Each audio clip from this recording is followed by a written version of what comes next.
بسم اللہ الرحمن الرحیم۔ بسم اللہ الرحمن الرحیم۔ السلام علیکم۔ 12 ربیع الاول کا خاص وظیفہ، نہایت ہی آسان وظیفہ، بہت ہی آسان کلمات اور زبان پر پڑھنے میں بھی نہایت ہی ہلکے کلمات ہیں۔ میلاد النبی کا خاص تحفہ۔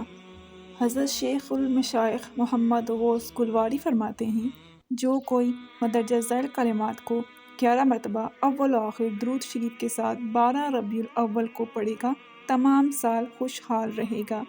خوشحال رہنے سے مطلب ہر قسم کی تنگی، تکلیف، پریشانی، بیماری، رزق کی کمی، ان سب پریشانیوں سے آزاد رہے گا۔ پڑھنے کا بہت ہی آسان طریقہ ہے۔ 12 ربیع الاول کو ہر کلمے کو 11 مرتبہ اول آخر درود شریف کے ساتھ پڑھنا ہے۔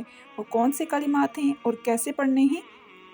وہ کلمات یہ ہیں: بسم اللہ الرحمن الرحیم، یا اللہ، یا رحمان، یا غفور، یا رحیم، یا حنان، یا منان، یا دیان، یا سبحان۔